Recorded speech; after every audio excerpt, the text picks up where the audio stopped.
Hai Journey Lovers, apakah kalian tahu semua manusia tinggal di berbagai benua yang saat ini kita tinggali? Dan benua kita adalah benua Asia yang meliputi beberapa negara di dalamnya. Dan sama halnya manusia saat ini tinggal di berbagai benua. Lalu bagaimana dengan misteri Atlantis? Benua yang hilang di masa lalu masih belum terpecahkan. Banyak peneliti mengklaim bahwa Atlantis berada di berbagai lokasi. Namun belum ada bukti yang pasti.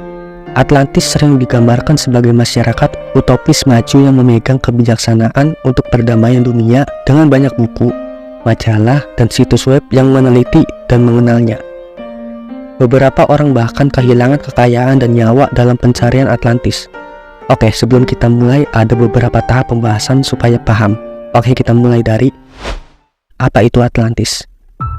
Atlantis adalah pulau legendaris yang disebutkan dalam dialog Plato, Timis, dan Kritias, yang diyakini sebagai mitos tentang benua yang hilang, tenggelamnya lautan akibat kemarahan dewa. Plato mencatat bahwa Atlantis terletak di seberang pilar-pilar Hercules dan memiliki angkatan laut yang menduduki Eropa Barat dan Afrika. 500 tahun sebelum Solon, sekitar 1500 sebelum Masehi, setelah gagal menyerang Yunani, Atlantis tenggelam ke dalam samudra hanya dalam satu hari satu malam.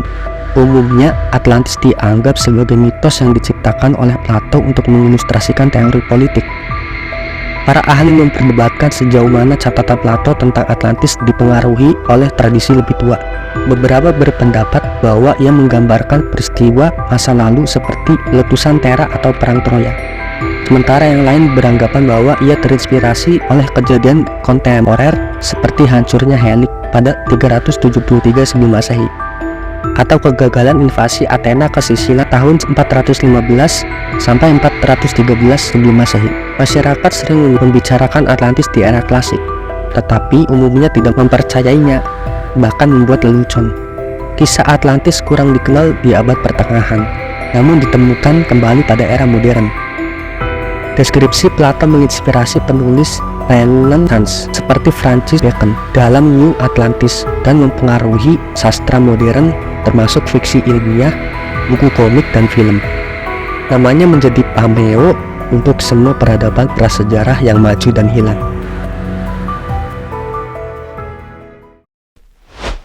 Siapakah Plato? Plato yang bernama asli Aristokles lahir di Athena atau Aegina antara 428 dan 423 sebelum Masehi, seorang filsuf dan matematikawan Yunani.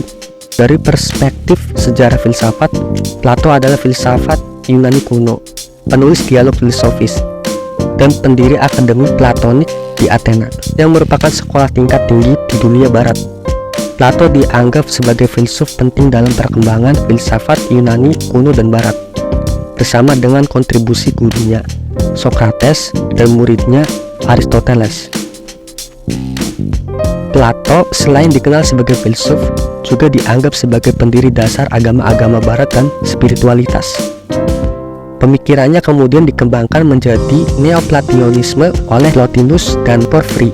Neoplatonisme berpengaruh besar pada perkembangan Kristianitas, terutama pemikiran Bapak Gereja seperti Agustinus.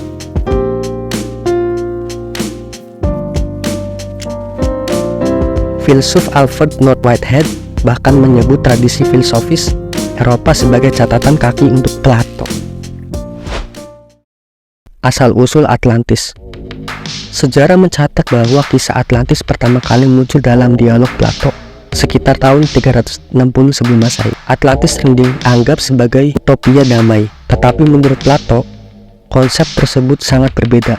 Dalam buku Encyclopedia of Dubious Archaeology, Profesor Ken Feder mencatat bahwa Atlantis bukanlah tempat yang patut dihormati atau ditiru. Atlantis bukanlah masyarakat yang sempurna. Sebaliknya, ia berperan sebagai negara kaya, maju secara teknologi dan militer kuat yang dirusak oleh kekayaan dan kekuatan. Dalam propaganda moralitas Plato, legenda Atlantis lebih dipandang sebagai kota saingan Athena daripada peradaban tenggelam. Jika Atlantis ditemukan utuh dengan penduduknya, mereka mungkin akan berusaha membunuh dan memperbudak kita, kata Feder. Banyak peneliti berpendapat bahwa Plato menggunakan Atlantis sebagai alat plot dalam cerita. karena tidak ada catatan lain tentangnya di dunia dan tidak ada bukti bahwa legenda itu ada tulisan Plato. Pernah dikaitkan dengan Indonesia. Indonesia pernah diklaim sebagai bagian dari Atlantis, bukan hanya kandidat dari Eropa. Menurut laporan Detik.net, Profesor Yahdi Zaim dari ITB menyatakan bahwa Plato tidak secara jelas menyebutkan lokasi Atlantis dalam kaitannya dengan Indonesia. Atlantis hilang akibat gempa, sementara Plato hidup antara 350 sampai 300 sebelum Masehi. Dan Plato tidak mengatakan Atlantis ada di Indonesia atau Asia Tenggara. Ia menyebutkan bahwa Atlantis lenyap dalam satu malam akibat gempa. Secara geologi, hal ini bisa terjadi namun data belum menunjukkan peristiwa tersebut. Jelas Profesor Zaim mengingatkan letusan Gunung Krakatau yang melenyapkan satu pulau pada tahun 1883. Kejadian ini mirip dengan cerita Plato dan mengingatkan pada Sundaland yang mengingatkan Indonesia dengan Atlantis. Atlantis dianggap sebagai benua yang nyaman, namun belum ada bukti yang menghubungkannya dengan Sundaland. Ilmu pengetahuan harus disertai bukti, ujarnya. Sundaland telah tenggelam hingga kedalaman sekitar 100 meter. Mencari bukti arkeologi memerlukan ekskavasi, sedangkan peneliti paleontologi membutuhkan kunjungan ke lapangan.